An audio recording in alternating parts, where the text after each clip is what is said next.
Olá pessoal, tudo bem? Esse é um vídeo especial para os meus queridos futuros colegas, para vocês que estão aí na reta final da preparação para o concurso do Ministério Público Federal, um concurso muito aguardado nos últimos tempos, que saiu meio subitamente, todo mundo ficou meio assustado com a prova do MPF sendo lançada assim de uma hora para outra lá no meados do ano passado, mas depois com o adiamento da primeira etapa, as coisas foram esfriando um pouco e agora está todo mundo mais tranquilo, todo mundo teve tempo para estudar. Mais tranquilo, quero dizer, a gente conseguiu fazer uma programação. Agora, tranquilo não é, né? Tranquilo não é, muita matéria, muita coisa para estudar.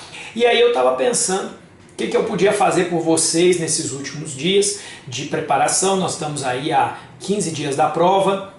O que eu podia ajudá-los nessa preparação? Então eu vou gravar uma pequena sequência de vídeos resolvendo as questões da última prova, comentando um pouco o jeito de fazer essas questões, o que está pressuposto nisso aí e de que jeito a gente pode usar essas questões como pistas do que nos ajudará para a próxima prova que vem aí. Eu também já postei algumas dicas sobre isso, já falamos um pouco sobre a prova, sobre o perfil, e eu atualizei as questões da prova passada ao novo CPC. Então a gente precisa, a gente já tem aqui também uma discussão sobre novo CPC implícita no que nós vamos fazer nesses vídeos. Então, claro, esse vídeo serve também para quem está só estudando processo civil, quer ver aí resolução de questões. São questões bem complexas, umas bem feitas, outras mal feitas, mas que questão bem feita e mal feita está para todo lado. Então acho que pode ajudar todo mundo, mas é especial para o pessoal que está estudando aí para o MPF.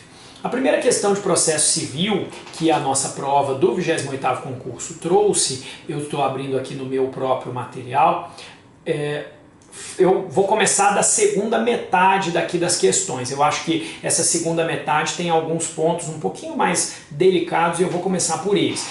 Começo por uma questão que eu acho que foi a pior questão da prova, que é a questão número 86. Essa questão 86 diz o seguinte: constituem princípios processuais implícitos, princípios constitucionais processuais implícitos. E aí vem 4 alternativas. A prova do MPF só tem 4 alternativas. Mamata, né? Mamata nada.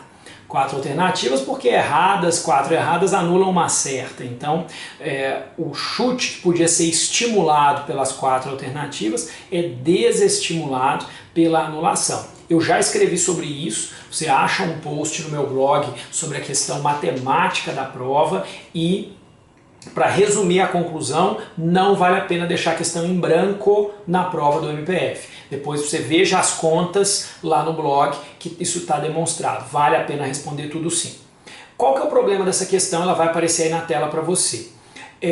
O problema é que, primeiro, as 4 alternativas mencionavam como princípios constitucionais implícitos a boa-fé processual e a efetividade. Ou seja, não resolvem nada. Embora você tenha um conjuntinho de 3 princípios em cada alternativa, 2 deles estão repetidos em todas as alternativas. Então esses 2 estão mortos, não adiantam nada, não resolvem nosso problema. Nós vamos ter que analisar o terceiro, como você está vendo aí. Qual desses 4 princípios seria um princípio constitucional implícito? A paridade de armas, a eficiência, a adequação ou a publicidade? Primeiro ponto, esses 4 são princípios constitucionais do processo, fazem parte dos princípios processuais. Então, não tem nada errado aqui. Aí que vem a dificuldade. A questão está em saber o que é implícito e o que é explícito. E é aí que mora o problema. Você podia descartar de cara, e é esse exercício que eu quero fazer aqui com você, que é a técnica de resolução da questão, que é a alternativa D. Publicidade é um princípio constitucional super explícito no artigo 93, inciso 9. Então, quanto a esse não tem dúvida, você não podia marcar D de jeito nenhum. Outro que você podia descartar, não tão de cara, mas com bastante tranquilidade, é o princípio da eficiência. O princípio da eficiência, no artigo 37 caput, vale para toda a administração. E, nos dizem os autores de processo, o Poder Judiciário, embora não seja o Executivo, ele também está submetido ao princípio da eficiência, também está submetido ao princípio da economia processual.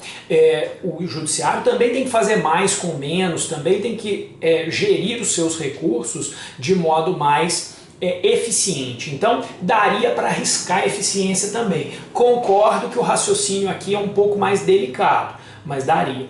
Você ficaria em dúvida de dois: paridade de armas e o princípio da adequação. Qual que é o conhecimento que você tem que ter aqui?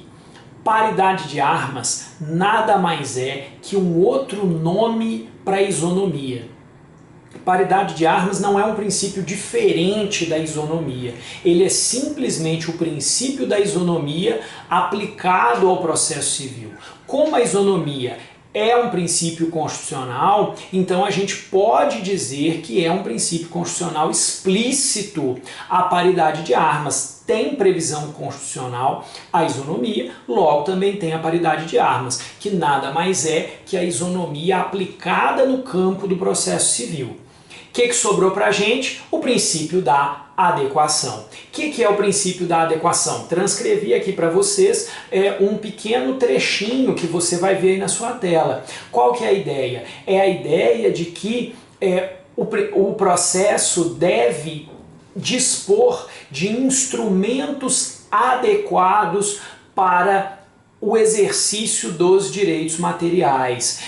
Qual que é a ideia? É a ideia antiga da instrumentalidade do processo. O princípio da adequação informa a noção de que o processo deve ser instrumental. O que significa ser instrumental?